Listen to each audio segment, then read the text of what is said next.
Well, hello, everybody. Welcome back to another episode of Adult Child of Dysfunction. Today, we have with us Dr. Karen Parker. She's a leading voice in the field of human design and the founder of Quantum Human Design, a revolutionary system that blends science and spirituality to help people heal from burnout and reclaim their vitality. With over 3 decades of experience as a human design educator, TEDx speaker, and best-selling author, she has guided thousands worldwide to realign with their authentic selves and rediscover their creative powers. Her work integrates insights from quantum physics, epigenetics, and narrative coaching to empower lasting transformation and resilience. Welcome, Dr. Karen. Thank you. Thank you for having me. Oh, yeah, you're very welcome. So, I wanted to ask you, I was actually looking over this before, and before we even jump in, we're going to jump right in because your Okay. story is going to be sprinkled right all throughout this whole thing, how you got where you are, and all that good stuff. But I wanted to ask you, it says you're the founder of Quantum Human Design. Is that your company? That is my company. Yes. Okay, okay. Because I was like, I haven't heard that exact term as far as like, I've heard of human design, I've heard of quantum physics. So I guess you just kind of encapsulated it all in one. Yeah. So talk about let's jump right in and talk about how you got interested in this field. Well, it's a long story because I've been here for a while, so I'm old. But I'll say it started. My journey started in the very beginning of my career. I was a nurse by training. I was a midwife, and at that time, this was in the early '90s. I late '80s, early '90s. I was doing home birth. I had a home birth practice, which was not on trend at that time. And when I was working with my clients, I started to realize that I could almost predict who was going to have complications during the birth process and who was going to have a good birth. And it kind of boiled down to I could hear in people's narrative, in their story that they were telling, that certain aspects of their belief systems and their personal narrative was kind of predisposing them to having challenges during labor. I that just sort of sparked my attention, and then I sort of stopped having a midwifery practice because I ended up having four, eventually five kids of my own, and that was hard to balance that. But that information kind of stayed within me because I studied life coaching after that and became a life coach in 1998. And everything that I sort of had attuned to when I was listening to people's stories as a midwife also applied, excuse me, also applied to coaching. I could hear in people's stories, excuse me,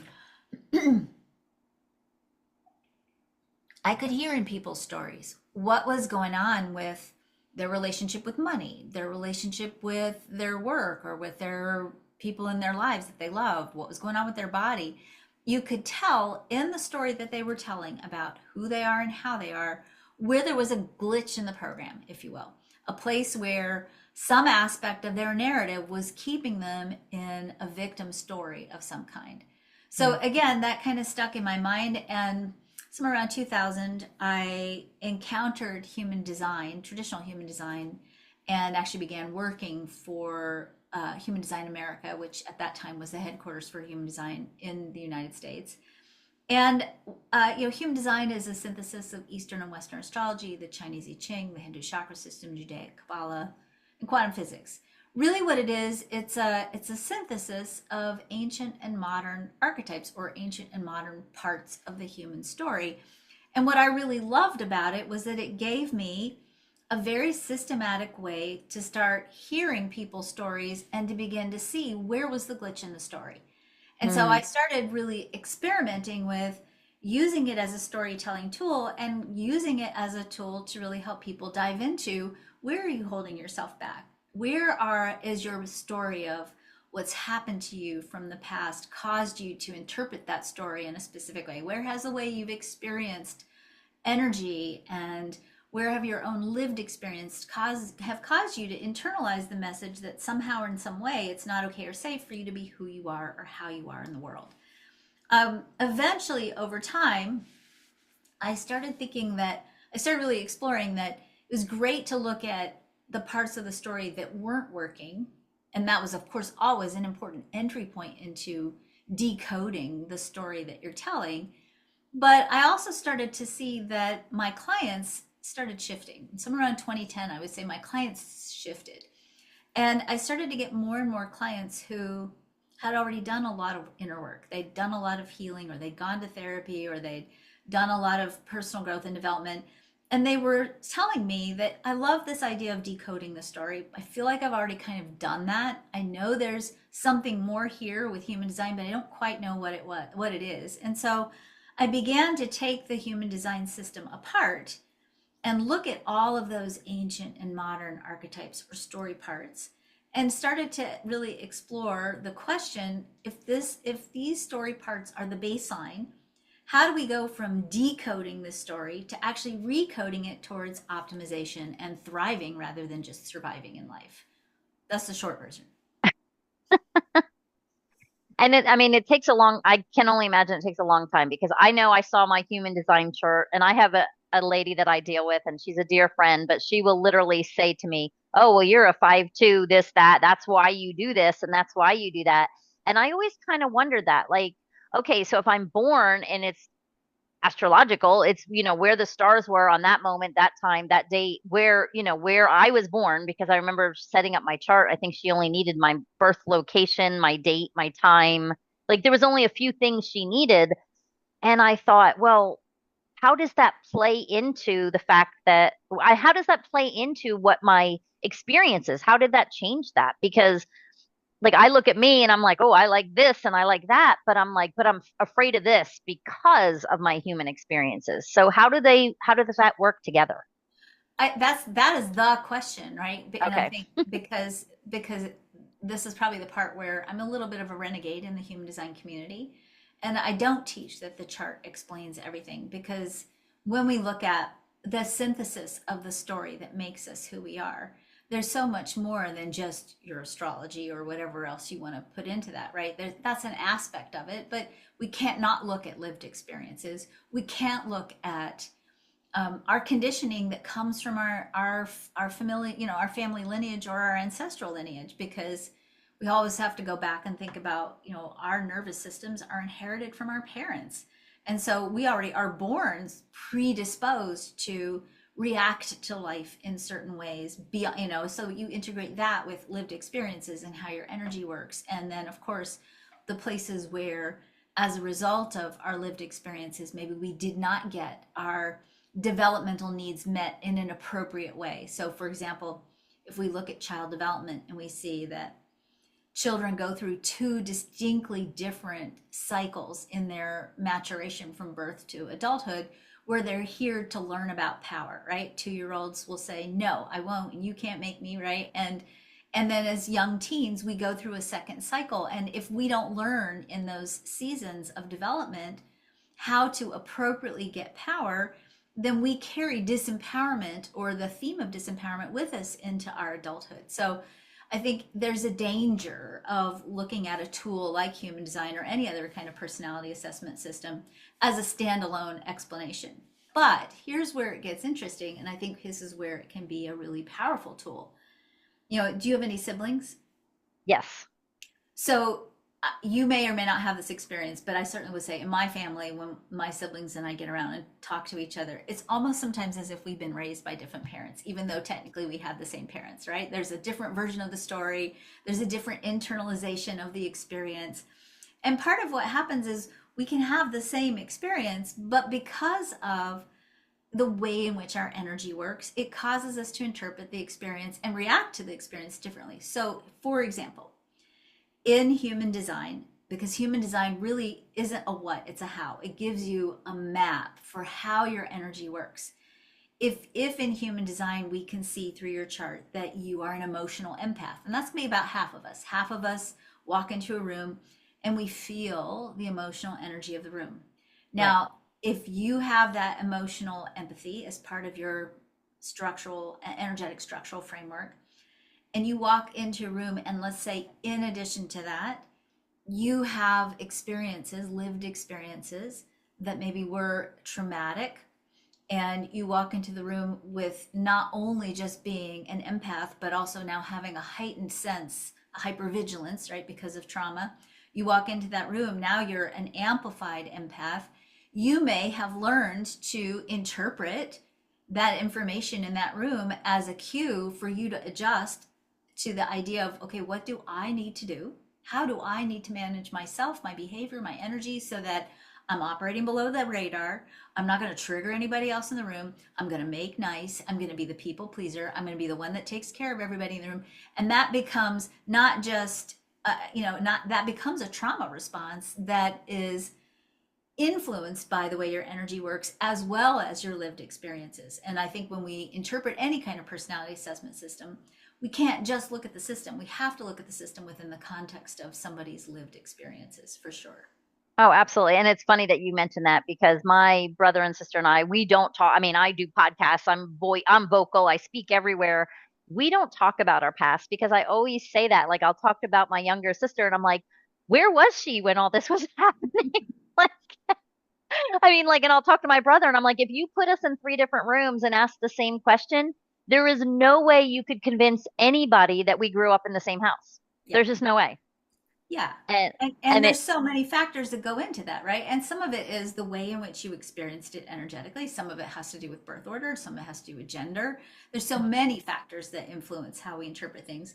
But again, going back to the idea that when we step away into our adult lives and we begin to discover who we are independent of our families and grow into our own story, sometimes when we hit those hiccups, those places where the story is kicking us into a reactive pattern instead of equipping us with what do we need to do to be able to navigate and adapt to this situation? How can we be intentional rather than reactive in this situation? Having a tool like human design is really powerful because it starts to give us, again, that systematic way to say, okay, I have this story. And maybe in this story, it's I'm the oldest daughter and I'm the one that made sure everybody was okay. And now I'm in my adult life and I'm living the story out again. And now I'm burned out and I'm depleted and I'm feeling resentful and exhausted, right? That understanding your chart starts to give you a very tactical, strategic, systematic way to look at, okay, how can I decode the story? And then ultimately, how can I recode my story so that I'm not playing this role anymore and I'm not living out this reactive pattern anymore? So how do you start to identify that unhealed story? Like how do you, I mean, is it just the people that are on this podcast going, I just don't get it. Like I am the people pleaser. Like when you listen to these things and you have those 150 aha moments, like, ooh, that sounds like me. That sounds like me. I mean, you just literally listed off when you said, walking into a room and what your mind immediately circles to and how you become small and all that. That is my audience. That is. So how do you start to heal that? That's a great question. And of course, I always have to tread on this question very carefully because, first of all, there is no one way to heal it. And I Right. think that's an important piece to recognize that we all have a different healing path. And I really encourage whoever, if you're listening and you really are wanting to take a healing path, to make sure that it's a healing path that feels honoring and safe and effective for you, because there are lots of different approaches. One of the things that I really like to focus on, and let's be clear, my background is in coaching and it's not in therapy. And I think that that's an important line to pay attention to, because when we talk about these issues, that we are talking about the difference between processing and understanding and decoding at a therapeutic level, which for many people, many of your listeners, is an essential first step. And I think we can't bypass sometimes that piece of really looking at how do I engineer for myself a way to respond to life that keeps me feeling safe and allows me to, in a safe way, reinterpret what's happening. And when we, even after therapy, once we've processed it, sometimes what happens is we get stuck in what I'll call a tape loop narrative. And one of the ways that you can sometimes identify what that tape loop narrative is to start exploring in your story, what have you defined yourself as having survived? And it's a very interesting and kind of insidious word, survivor, because it's a word that we use in our culture and even in our therapeutic and coaching culture with kind of pride, right? I'm a I'm a survivor survivor. of whatever, right? I'm a breast cancer survivor. And I want to just break that down for a minute, because when we go into the process of decoding, which is the first step of your story, right? Literally exploring, how did I cultivate the story that I have about who I am?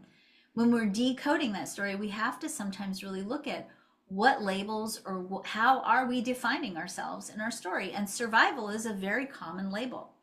Let's break that down.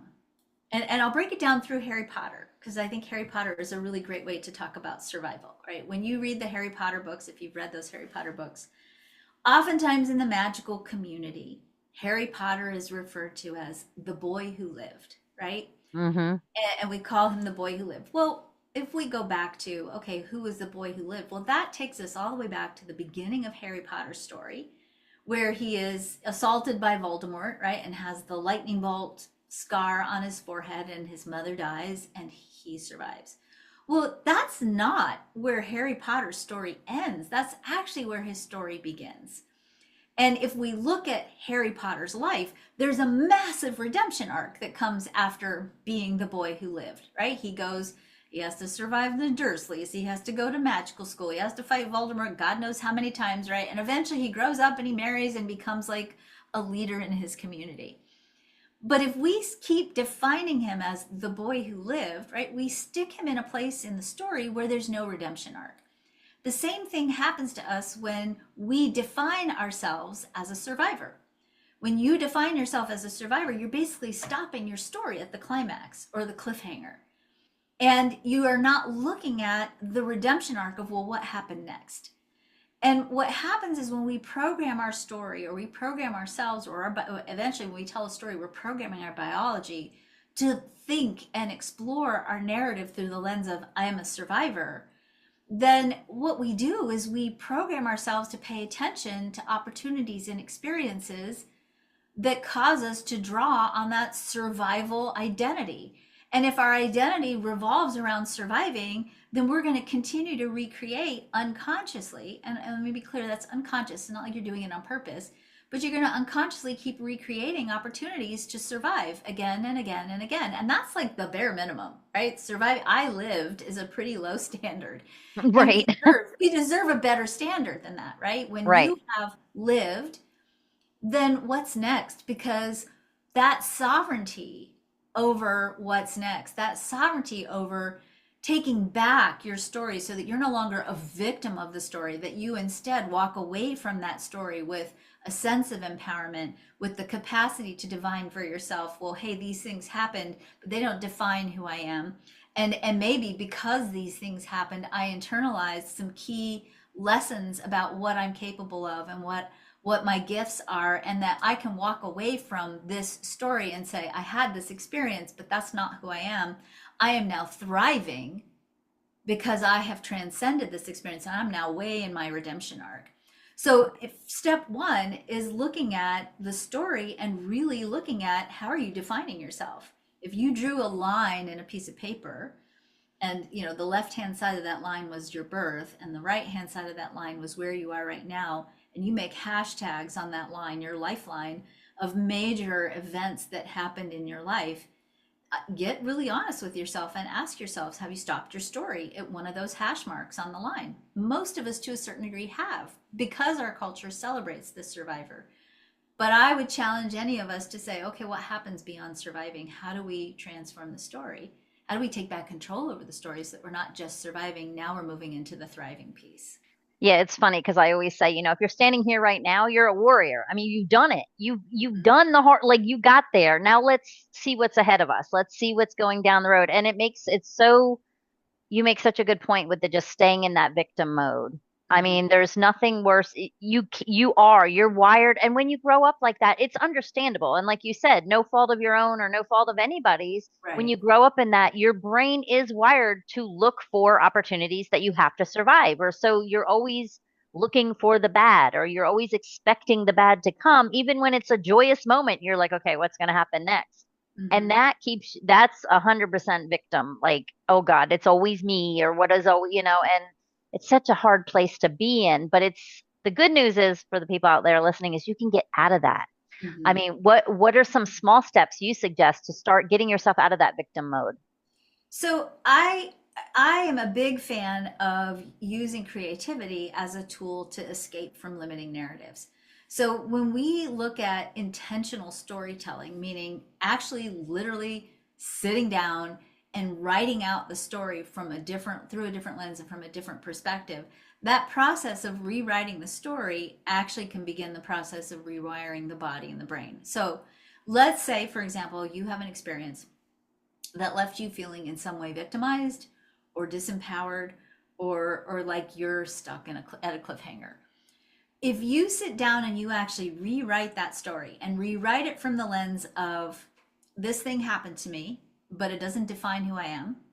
I'm going to rewrite this story in such a way so that at the end of the story, I emerge either the victor, not the victim, or I walk away from this event internalizing an important lesson that I learned from this experience.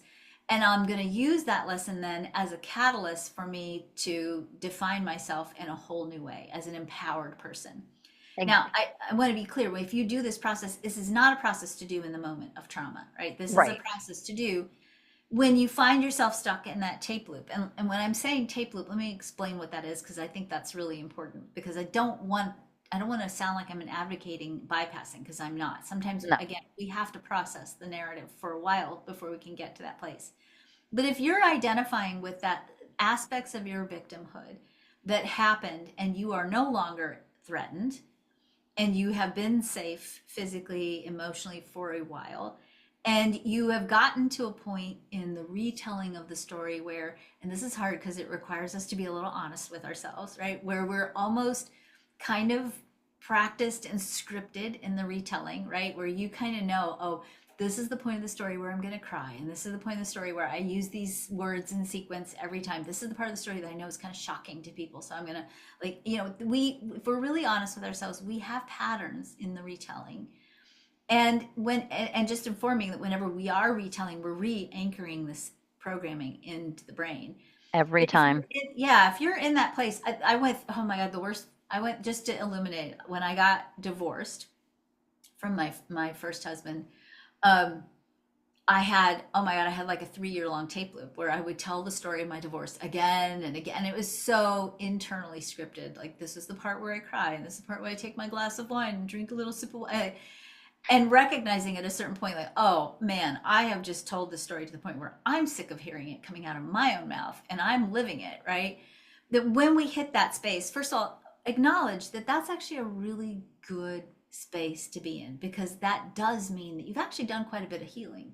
Because to be able to share that, to not repress that, to talk it through, and to have it be part of your dialogue with your friends or people you know, that's a really good sign that you've processed a lot of it. But it's not the stopping point. That's the point where you have to take back control of the story and say, okay, time out. I can't retell this anymore, because every time I retell this, I'm actually re-anchoring it into my nervous system, and that's not helping.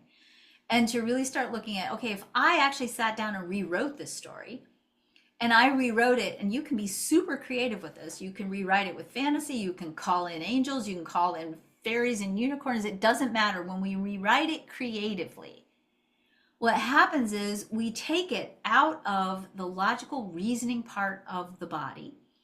And when we take it out of the logical reasoning part of the body, one of the things that we remove is self-doubt and protective reactions, because the logical, reasonable part of the body is all about patterns. And when we're reacting, which is a logical, reasonable word, right? We're reacting out a pattern. When we're reacting, we're basically telling the story again and again, because it's anchored in the pattern part of our body. When we move our narrative out of that part of the body and take an hour and sit down and engage in this creative writing process, we move us out of doubt and suspicion. We move us out of self-doubt and suspicion, and we move ourselves over into this wild, potential-filled creative space of our brain and our nervous system. And the beautiful part about that is, first of all, the brain doesn't know the difference between reality and fantasy to a certain degree. And again, even if you've had trauma, if you can rework that trauma over here in this part of your brain and this part of your nervous system, your brain is going, oh, well, this is fantasy and it's fun and creative. So it's not doubting it, right? It's not going, well, that would never happen, or he would never say that, right? It's over here playing basically in this very creative part of the nervous system. The brain is a meaning making machine. And really, what it does is it actually thinks in metaphors and stories, which is why, again, paying attention to the stories we tell are so important because we're translating those stories into every aspect of your life. If you've ever heard the phrase, how you do anything is how you do everything. Well, part of Hmm. what we're really saying is that if you have a story that says, I am a victim of some kind, that story is like a meme. It's duplicating itself in every aspect of your life. It's probably duplicating in your money. It's probably duplicating in your health and your body. It's probably duplicating in your relationships. It's probably duplicating at work because the brain is interpreting everything through that story. If you start feeding the brain a different story, and in this story, you are suddenly cultivating superpowers and or you are walking away going, okay, this was a hero's journey. I got to, confront the dragon.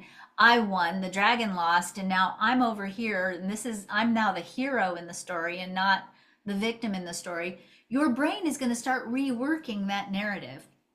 Not only that, in the research that I did, when you do go through this process of intentionally taking back control over the story through creative writing processes, when you actually retell that story, that new creative story, you actually improve your immune function. You have you increases your capacity to be more resilient, and you start to reinterpret your life through a whole different lens of meaning. So it sounds silly in a way because I think we are, as a culture, very logical. We're trained logically. We go to schools and school systems that are logical and linear. We kind of discount to a certain degree the power of creativity, but really creativity has an enormous capacity to shift our immune response, to shift our biology, to shift our nervous system, and start to give us a reframe and maybe even a little refresh on the old narrative where we stop the story at the cliffhanger. Yep.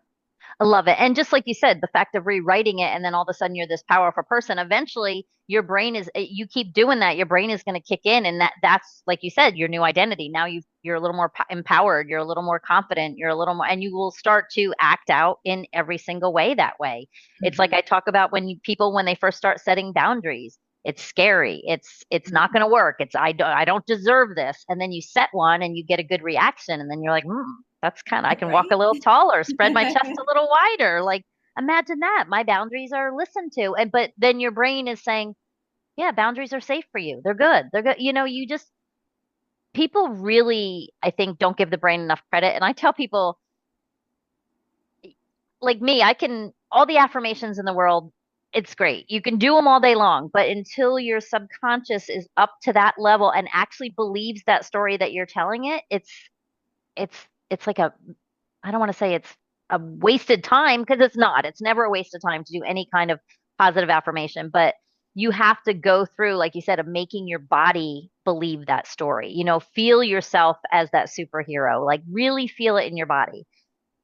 Well, and that's the piece with affirmations. Affirmations are logical and reasonable, right? We say, Hmm. well, I'm now blah, blah, blah, I am. And we put it in sort of present tense with our current narrative. And there is a believability gap oftentimes with affirmations. And this is where, again, if you want to shift the narrative, take that affirmation and write a story about it Right. and put it over here in this creative part of your being because that allows you to jump over the believability gap, especially if as ironic as it is, if you add fantasy and other creative aspects to it and transcend the brain's natural, that can't be true, part of the brain, you actually can help the brain integrate a new perspective and a new narrative. The other thing that's really kind of cool is if we look at how the brain works developmentally, we learn about values and we learn about life and ourselves through storytelling. In a healthy family system, children are supposed to be swept up and scooped onto a lap and have a book read to them as part of their everyday process, right? They need that cuddly connection that's rooted in storytelling. Storytelling is such an essential part of our brain. And in fact, in more traditional cultures, even as adults, right, we sit around the fire and we tell stories because it's a way to connect us and to bond us, but it's also a way to soothe the nervous system. And our brains integrate new information through storytelling better than anything else. So tell a better story. Yeah, absolutely. Yeah, and it's hard. Again, I'm going back to some of the people that I deal with, and even myself, I was never read to. I was never coddled. I never got to play out these fantasy stories. And I did it with my children. And I just look at my daughter is living out in a camper in -10-degree weather right now. But it's so funny. She sent me a picture of that, Where the Wild Things Are book. Hmm. And and she said, when I'm feeling not strong, I pull that book out because you read that book to me almost every other day, and we roared, and and it makes her feel powerful. And she's 28 years old now. Hmm. Hmm. But what about the kids that didn't get that? That didn't get the, that doesn't mean you can't do storytelling. It just Mhm. may mean that you have to stretch yourself a little bit to learn it as a skill. And in fact, the art of sitting down and recapturing and reclaiming that part of yourself can be immensely healing. Your inner child wants to have a better story and Mhm. needs you to tell it a better story because nobody else is going to come tell it a better story, right? So and when you take back control over the story and engage in that storytelling process with creativity and reframe it, then you're really signaling that aspect of yourself, that inner child part of yourself, that hey, I got you. I'm going to hold this space for you where we are going to re-engineer the story in a way that is loving and nurturing and creative. And I will metaphorically sweep you into my lap into this safe space and we will recode the story. And yes, and I love that. And don't, for the people out there listening, it doesn't have to be good. It doesn't have to be perfect. It doesn't have to be a bestseller. I tell No. people just get out a piece of paper. I like to do it right before I go to bed or right when I wake up because that's when you're kind of at that most receptive. Whatever I write is going to stick a little bit better because you're in those brain waves. Um, but just write. Just work. It starts out when I started doing it, started out as I called it word vomiting. It's just like I just wrote and um, what a neat exercise though to just pick something during the day and rewrite it. Just Mhm. rewrite the situation and then more, like you said, creative, empowered, whatever you want it to be, fantasy. I love Mhm. that. That's Well, great. and as I said, the brain doesn't know the difference. The brain is actually not very smart. So you can kind of feed it whatever you want. So, Yeah, I said the brain can be tricked, body can't. mhm, mhm, So you can trick your brain, like I said, it doesn't know the difference between reality and not reality and everything else. Your body, it's very hard to trick your body. You can say something and logically it sounds really good, but your body will still clench or squeeze or do something. mhm. Well, So, and again, when we look at it through the lens of nervous system, how the nervous system works, when we rewrite that story on that creative piece, because so again, reactivity is linear and logical. Even though it doesn't seem reasonable or logical, it is actually logical in the sense that it is a repeated pattern, right? When we experience trauma and we develop PTSD patterns or reactive patterns, those are patterns, and pattern reasoning and logic are all about patterns. And when we move over to this other side of the brain, we actually can soothe the brain and then soothe the nervous system because we're not triggering that old pattern anymore. We're taking back control over that pattern and we're engaging in this place of possibility instead of reacting out of the old triggers and the old patterns. absolutely. So if you had to give a suggestion, like just one thing, like would you just say pick a story from that day, pick a story from a long time ago? Like what would be your suggestion for people that want to get started and go, okay, I want to start trying to do this? So I would probably start with either, I mean, it's kind of up to you in terms of where you want to start. There are two places where I would recommend. Either pick a story that you've got on remote, like a tape loop story, and start with a tape loop story and look at, okay, if I retold the story from an empowered perspective, or if I retold the story from the lens of here's this thing that happened and I'm now going to reinterpret it so that I'm walking away with a treasure or some kind of gift that I'm going to use to make my life better. Pick that tape loop story and start with that. Or you might want to start with just a very broad story and that's not deep in the specifics of any particular event, but start first really far out away from the story. Like once upon a time, there was a little girl who grew up in a family where everybody told her, be quiet, sit down, you don't matter. And one day, dot dot dot, she learned, right? Take it from a very very abstract perspective and begin there. um, don't pick a story that is still deeply activating or triggering to you. I was That going to say that would be not, that's what I was kind of getting at. That would Yeah. make sense to me not to pick something that's going to come. Don't go to your No, worst, deepest, darkest no. secret or whatever it is that's you're holding all kinds of guilt, shame, trauma. Like you don't want to do that. I like the idea of the big abstract picture to get started. I Yeah. like that. Perfect. I love this. This is fun. Okay, so people, I know you do a lot of work. You've been doing this for over 30 years. Talk about your business, how you work with people, and where they can find you. So I don't actually work personally with people anymore. I do a lot of research and writing. Okay. I do have a book that I've written recently. It came out last August about this process. It's called Quantum Wellness. So it's a process that actually allows you to, again, systematically start exploring the layers in your story and consciously begin to rewrite your story using human design as sort of the entrance point into the story. I do train people professionally on how to use this process in our school. And you can find information about our school, or you can find practitioners on our website, quantumhumandesign.com. And you can, of course, find us on Instagram at Dr. Karen Parker 22.